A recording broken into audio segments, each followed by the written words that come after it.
اعوذ بالله من الشیطان الرجیم بسم الله الرحمن الرحیم الحمد لله رب العالمین و الصلاة و السلام علی رسول الله و اهل بیته الطاهرین و صحبه المنتجبین. رب اشرح لي صدري ويسر لي امري واحلل عقدة من لساني يفقهوا قولي ربي وفقني لما تحب و ترضى.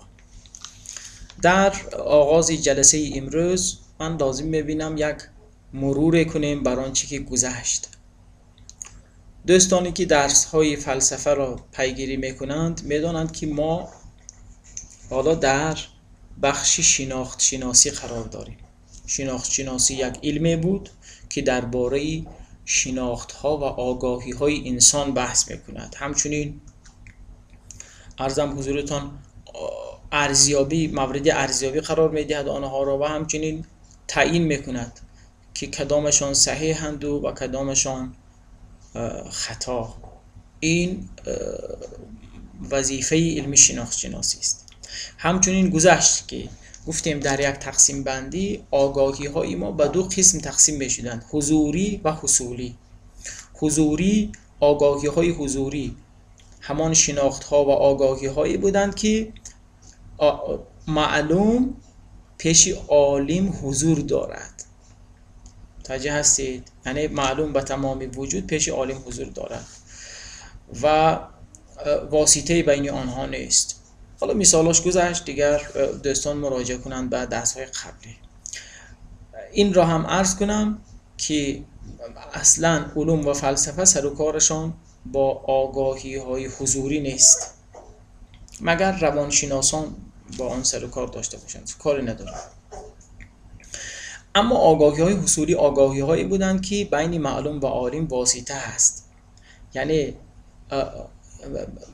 حصول شناخت پیش عالم در واقع از این طریق صورت میگیرد که صورت از معلوم پیش عالم نقش میبندد و از راه این صورت است که انسان به معلوم چی آگاه میشود و سروکار علوم همش با آگاهی های حصولی است.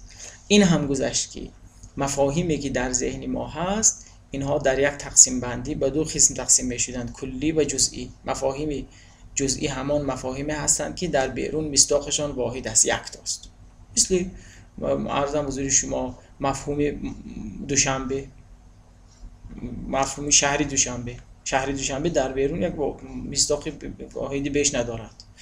مصداق یا مثلا حضرت محمد صلوات الله و سلام علیه، این مفهوم در بیرون یک مصداق دارد. اما مفهوم کلی آن بود که مفاهیمی بودند که در بیرون مصداقشون فراوان است. مثل مفهوم انسان مصداقش در بیرون حسن و حسین و علی و محمد و بکر و زید و اینها هستند. و چگونگی حصول اینها هم بحث شد در درس‌های گذشته که دیگر اینجا تکرار نمی‌کنم. و این را هم عرض کنم که سروکار علوم از مفاهیم فقط مفاهیمی کلی است. حالا بعضی از علومی هستند مثل تاریخ که مفاهیمش مفاهیم جزئی است. اینکه ناپلئون مثلا در فلان قرن میزیسته، اسماعیل سامانی در فلان قرن فلان کار را کرده، اینا دیگه ما کاری با اونها نداریم. فلسفه سروکارش با مفاهیم کلی است. خب مفاهیم کلی هم که درس امروزی ماست که یک انشاءالله بررسی خواهیم کرد که چند قسم هستند و چگونه هستند و از دوستان خواهش می شود یک کمی دقت بیشتر از این به بعد خرج بدهند. یکی از دوستان پیشنهاد کردند که در هر درس یک کتابی معرفی کنم. دوستان پیشنهاد خوب است این. ببینید ما در زمینه فلسفه کتاب‌های متعدد داریم، از قدیم بگیر تا امروز. اما بهترین کتاب‌ها به نظر می‌رسد کتاب‌هایی است که فلاسفه معاصر نوشته‌اند. بالاخره فلسفه هم یک تطوری دارد دیگه، پیشرفتی دارد. هر چی کتاب جدید نوشته شود هم مطالبی که پیشینیان داشتن دارد و هم مطالبی را که خودشان مثلا یافته‌اند در این کتاب درج کرده‌اند. پیشنهادی کمینه این است که دوستان اگر خط فارسی میدانند، این کتابی ارزشمندی علامه طباطبایی به نام فلسفه و روش رئالیسم بهترین کتاب است. البته با شرحش جناب آقای مطهری، شهید مطهری خدا رحمت کند، شرحی مبسوط و خوبی دارند برای این کتاب. اگر دوستان این کتاب رو داشته باشند و از اول مطالعه کنند، مطالبی درس هایی که من اینجا عرض میکنم خب برایشان خیلی واضح و روشن خواهد شد. همچنین کتابی هست از یکی از دانشمندان معاصر به نام آقای شیخ محمد تقی مصباح یزدی، کتابی دارند به نام آموزش فلسفه در 2 جلد. این هم کتاب خوب است. این هم اگر داشته باشند و کاری هم به سوگیری های سیاسی این علما نداشته باشید. اینا وقتی واردی فن فلسفه که میشن دیگه کاری با سیاست و اینا ندارن، فیلسوف از طرف و دانشمند است. لذا اگر دوستان این 2 کتاب رو داشته باشند، پس اولی شد فلسفه و روش رئالیسم با شرحی اصلی که مؤلفش علامه طباطبایی، شارحش هم آقای شهید مطهری است. و کتاب دیگر از عرضم حضورتان شیخ محمد تقی مصباح یزدی به نام آموزش فلسفه در 2 جلد است. این کتاب خوب است.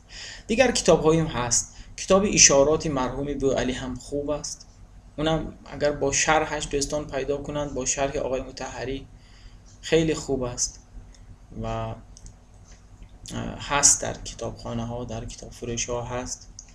کتاب نجات مرحوم بوعلی کتاب خوب است. اشارات کتاب خیلی خوب است. شفا، منطق شفا، هم بخش فلسفهش هم بخش منطقش، این هم خوب است. بعد از فلاسفه معاصرین این آقای عبدالرحمن بدوی که چند سال پیش مرحوم شد، فیلسوفی مصری است، کتابی دارد، یک دایره المعارفی دارد به نام موسوعه الفلسفه در 3 جلد، عربی است البته، این ترجمه هم نداره به فارسی. اگر این را هم داشته باشند خوب است. بعد از کتاب‌های غربی ها بهترین کتاب به نظر میرسد، عرضم حضور حضرت دوستان، کتاب این تاریخ فلسفه کوپلیسیون، حالا اون اسمش هم خیلی دشوار است، کوپلیسیون یا همچین چیزی، کتاب خوبی است. ترجمه فارسی هم دارد، اون هم داشته باشید، بد نیست. سیر حکمت در اروپا مال مرحوم فروغی، کتاب خوب است. این هم تو کتابخانه ها میتوانند دوستان پیدا کنند. خب حالا من فعلا همین 4 تا 5 تا کتاب را که معرفی کردم اگر پیدا کنند خوب است. اما خب بهترینش هم کتاب فلسفه و روش رئالیسم مرحوم علامه است که واقعا شاهکار است. این از اون تعریفایی کرده رنه هنانی فرانسوی، میگه ما در عصر 20 از این بهتر کتاب نداریم. خب حالا درس امروزی ما درباره مفاهیم کلی است. باز تکرار میکنم، مفهوم کلی مفهومی بود که در بیرون مصادیقی فراوان است. حالا چه در بیرون چه در حالا بیرون هم نباشد، یک مفهوم است که مصادیقی فراوانی دارد. این مفهوم به نوبت خود تقسیماتی دارد. یک سلسله از مفاهیم کلی، اینها موضوعشان خارج است، مثل مفهوم انسان، درخت، شهر مثلا، روستا. خب این مفاهیم کلی هستند، در بیرون مصادیق فراوانی دارند و موضوعشان یعنی موضوعاتشان، مصادیقشان چون در بیرون است، اینها رو میگویند مفاهیم ماهوی. در واقع این مفاهیم حکایت از ماهیتی همان شیئی که در بیرون است حکایت میکنند. مثلا مفهوم انسان، خب حکایتگری ماهیتی موجودی به نام انسان هست. متوجه هستید؟ یعنی باز تکرار میگم، هر مفهومی کلیه که مصداقش در بیرون باشد، این میشود مفهومی اسمش مفهومی ماهوی. مفهومی چی؟ ماهوی، یا در اصطلاح معقولات اولا هم بهش میگویند. خب ما یک سلسله مفاهیم داریم که اینها موضوعاتشان در بیرون نیست، یعنی موضوعهای اینها هم در ذهن است. خودی مفهوم کلی مفهوم انسان، اما اولی بود کو مفهوم انسان، این هم جایگاهش ذهن است، اما موضوعش خارج، این که گذشته. و اما مفاهیمی داریم که موضوعشون هم تو ذهن است، خارج نه. مثل مفهوم کلی، خودی کلی یا مفهوم جزئی. مفهوم کلی ما چی را توصیف میکنیم با این؟ آن مفهوم را که در ذهن ما هست. مثلا میگوییم مفهوم انسان این یک مفهوم کلی است، یعنی این مفهوم کلی در اینجا محمول است برای این مفهوم انسان. خود انسان جایگاهش کجاست؟ در ذهن است. یا مثلا خودی همین واژه جزئی، مفهوم جزئی، صفتی چیست؟ صفتی مفاهیم ذهنی است. متوجه هستید؟ لذا اینها رو اسمش میگویند مفاهیم منطقی. تمام مفاهیمی که در منطق به کار می رود از این نوع مفاهیمند، کلی، جزئی، نمیدونم اینا همه.